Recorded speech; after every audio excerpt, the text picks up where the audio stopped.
Hello and welcome to Bud's RPG Review, where I give my thoughts on role-playing games, card games and board games. Today's review is Impossible Landscapes for Delta Green the Role-Playing Game by Arcdream Publishing, Part 1. Okay, first a bit of history. Released as a PDF in 2020 and as a hardback book in 2021, Impossible Landscapes was one of the funded stretch goals from 2015's successful Delta Green Kickstarter and began life at 200 pages, but has expanded to 368 pages during development, in part due to the inclusion of the classic Delta Green scenario Night Floors, which has been reworked and made an official part of the campaign. To the cover. Here we have what I believe is one of Dennis DeTwiller's finest pieces, hinting at the surreal horrors that lie between the covers. Okay, let's look inside.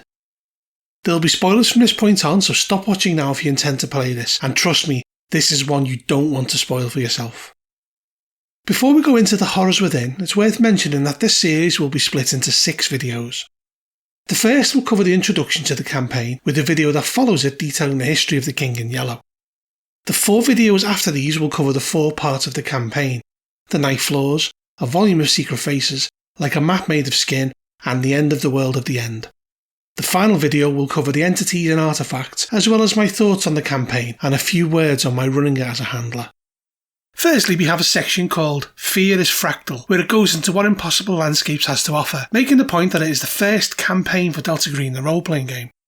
This is followed with a foreword by John Scott Tynes, where he talks about a failed attempt to write a King in Yellow campaign for Call of Cthulhu back in the very early 90s, admitting that he eventually abandoned it and that he bears some responsibility for the book you are now reading, saying that as he was leaving Hotel Broadalbin, more on that later, Dennis DeTwiller was entering and never checked out. He talks about how he believes that the King in Yellow has infected everything Dennis has done since, even baked into the idea that the Greys and Delta Green being puppets of the Mego. He then goes on to say that many years later Dennis produced his own King in Yellow campaign and that it is magnificent, being vastly more ambitious than the one he struggled to write, claiming that he is actually a prisoner of Carcosa and that Dennis holds the key. It's also worth mentioning at this point that throughout the book there are annotations in different hands that often refer to you the reader, as well as pointing out anagrams and names, serving as reminders for the writer and generally offering commentary on the book you hold in your hands. It is at times very creepy and only goes to serve the mood of the book by genuinely messing with your head as you read it. After we get past the contents page, we come to some of the strangest of the book.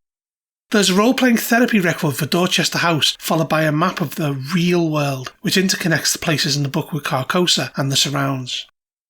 We have a foreword that talks about how the book has teeth and that one of you must eat it to act as the book might act. That is when the dance begins, where others arrive with their job being to pretend to be someone else and feel real fear. It talks about the dice singing of opening doors, brains spraying across walls, and a translation of books, and that they sing a tune to which the false people dance while the book leads you on. A very strange and telling interpretation of the process of running and playing a role-playing game. We then move on to Chapter 1, Introduction. It talks about how Impossible Landscapes is based on the Robert W. Chambers 1895 collection of The King in Yellow, as well as a culmination of the work by John Scott Tynes in The Unspeakable Oath No. 1 called The Road to Hali, as well as in Delta Green Countdown and his stories Sosostris, Ambrose and Broadalbin. The campaign centres around a missing woman, a mysterious plague that drives people insane, and a symbol called the Yellow Sign, as well as an asylum, a country that is non-existent, and the end of the world, and the struggle the agents must go through to fight their way back from a fictional place that has manifested into our reality, the Kingdom of Carcosa. The campaign maintains a focus on surreal horrors. Think The Shining, The Ninth Configuration, and Twin Peaks, with the worst monsters coming from the human mind. These are endless and unsubstantial, and deadlier than any slumbering god. The campaign has 4 interconnected operations, with each part taking 2 to 5 sessions to complete and leading to the next. The first is the Night Floors, which is set in 1995. The second is a volume of Secret Faces, which is set 20 years later in 2015. The third is Like a Map Made of Skin, which is set sometime, and the finale, The End of the World of the End, is set in infinity according to the book. There are box outs called Exeunt, which is a word that very appropriately is a stage direction for a group of actors to leave the stage. These offer gameable pieces where the agents may be able to travel between different places and times and interact to influence the outcome of the game, giving the example that they may find a red door in 2015 that opens into a room in 1995, and that limited information may be passed through. These always contain guidelines on how to handle this. This is followed by operation summaries. The 4 parts of the campaign are designed to move the agents from our world to Carcosa, where they come to understand that our world is simply a mirage on the surface of the rolling surreality of that ruled by the King in Yellow. In part 1 they are ensnared by the King. Following this we have summaries of the chapters. In Night Floors the agents enter a New York artists co-op, the McAllister building, to search for a missing artist called Abigail Wright. The entire co-op has been exposed to the King in Yellow play, and after dark the building opens into infinite rooms that lead to the Night Floors, the hinterlands of Carcosa. Here they learn about the King in Yellow and become ensnared. In part 2, the agents who survived the Night Floors are recalled and have to go to the Dorchester House psychiatric facility in Boston to find escaped patients. As the mystery unfolds, they come to understand that they are the patients, trapped in a nightmare version of the hospital. They need to escape and receive a cryptic message from the Clockwork Child, one of the King in Yellow's messengers. They discover that they must find a strange bottle underneath an odd hotel called Broadlebin, as this, by all appearances, is the key to avoid damnation. The culmination is surreality creeping into the infection in Dorchester House and an inversion of everything the agents believe, making them question reality. The chapter summaries are broken up by a section called Mental Illness and the King in Yellow. It explains that this game is not about psychiatry in the real world and makes no attempt to take on the real challenges of mental illness, stating that it is a work of fiction and a line of thought that only touches those touched by the King, explaining that the agents suffer from the truth as their world is an illusion, gaining the ability to see the true disposition of things, which as it grows stronger makes those caught in reality call them insane. They'll come to realise that there is no truth in our world, just that which orbits the King in Yellow. Everything else is imagined folly. Also, we have a section called Agents Die and the Dance Goes On. Here it talks about death in impossible landscapes, stating that those who come under the gaze of the King are in the direst risk of all. As agents die, new agents join the dance, and the 4 parts have sections devoted to introducing new agents, should that be required, giving particular reasons as to some agents having motivations to join, even possibly being trapped in the night world, and the player's agents being a way out. After this we jump into the 3rd part, which sees the agents marked by the King in Yellow and on the run from Delta Green. They should come to seek a ghost hotel called Broadlebin, where they can uncover more secrets and flee a Delta Green hit team from 1955 that are somehow kept alive by the King. Reality will start to collapse and they gain access to the Whisper Labyrinth underneath the hotel, searching for a strange bottle, and the agents will have their eyes open to what the world truly is. In part 4 we visit Carcosa and the Palace of Yttil, where there is an odd masquerade and a mysterious stranger is met with a bottle from the Whisper Labyrinth. Here the agents will be invited to the presence of the King in Yellow himself. They must find Abigail Wright before midnight and discover the dreaded answer to the questions of their own existence. Destruction, escape or madness await, and each answer is unique to the agent. We then move on to a section on Surreal Horror. It explains that Delta Green is about fear, and that Surreal Horror changes the source of that fear, going on to say that Lovecraftian monsters are powers beyond human comprehension, whereas the monsters from the King in Yellow are similarly beyond comprehension, but born from the human mind, making them somehow even more awful and also personal. It states that creativity and flexibility are the key to making surreal horror work, as it is fear that skirts on the edge of belief, sometimes dropping over the edge but always springing back to reality, otherwise it loses its perspective, if it can't be measured against reality. It imagines the agents as orbiting a sun of surreal horror. Sometimes they are close, sometimes they are distant, but if they get too close, they will burn. A factor in surreal horror is tied to 3 words: inexplicable, personal, and unexpected, making mundane, comforting things terrifying, giving the example that seeing a dead friend shamble back to life is scary, but them sitting down to lunch and acting like everything is fine is much more bizarre. It talks about pacing and about the dangers of losing the sense of fear if it's one crazy scene after another. The fear should sit on the border, always ready to tip over the edge.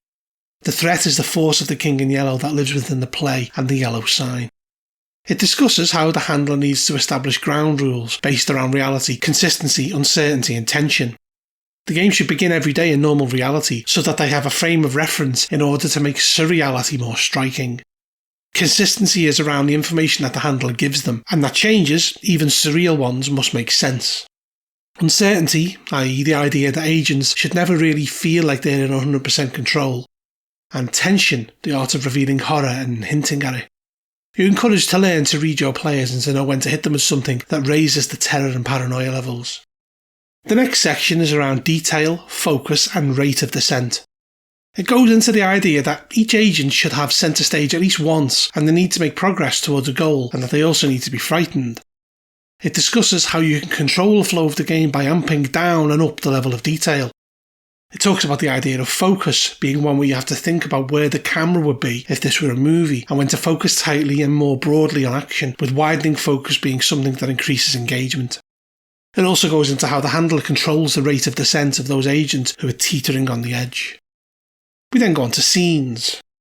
In the game, the agents will shift from the normal ordered world to the abnormal of unnatural threats, and that the handler has to have an intuition about the space between those two worlds. For the players, this is an unbroken narrative, but it's a series of events for the handler. We have a box out called In the Field, Themes of the King in Yellow. Here we go into the kind of things that run through Impossible Landscapes. That of alienation, i.e. those who are affected by the King in Yellow become more and more separated from reality and their friends and loved ones as their orbit of the King looms closer. There is surrealness. This is the method by which the King in Yellow distorts and warps reality.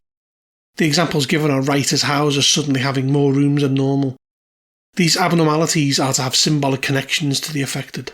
There is creativity and how those drawn to the King will often express themselves artistically. After all, it is through creative works that the King in Yellow spreads. And finally, aesthetics. Wherever the King in Yellow has an influence, things will change to a late 19th century look, somewhere around the Victorian and Edwardian periods of 1837 and 1910. Think velvet wallpaper and the like.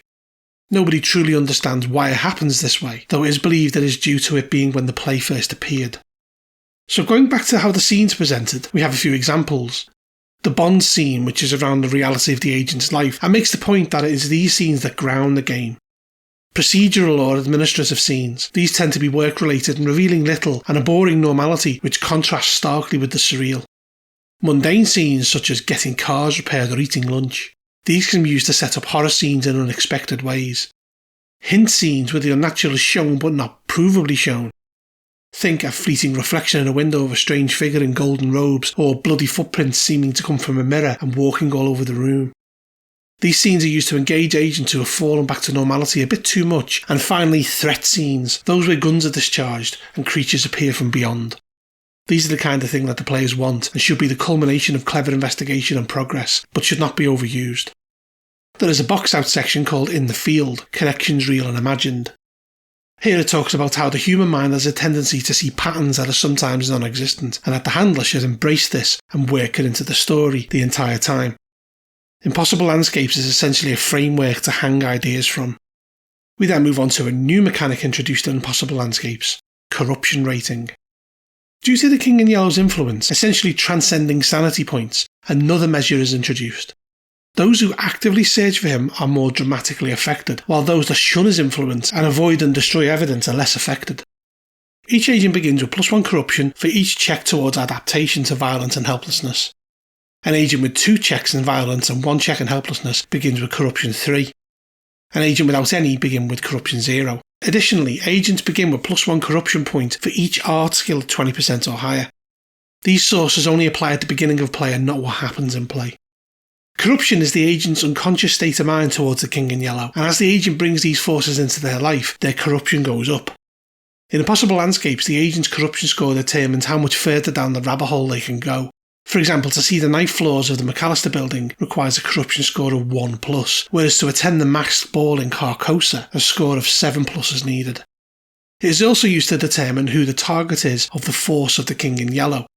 For example, if a ghostly voice is to be heard, the most corrupted agent hears it. In the case of a tie, the lowest SAN score is used. In addition to this, agents with a high corruption score will also witness more strange and terrifying manifestations when alone. Lastly, a high corruption score allows agents to change the world via the power of belief, sometimes without realising they are doing it. Some places that link the real world to Carcosa have a corruption threshold that the agents must meet in order to interact with.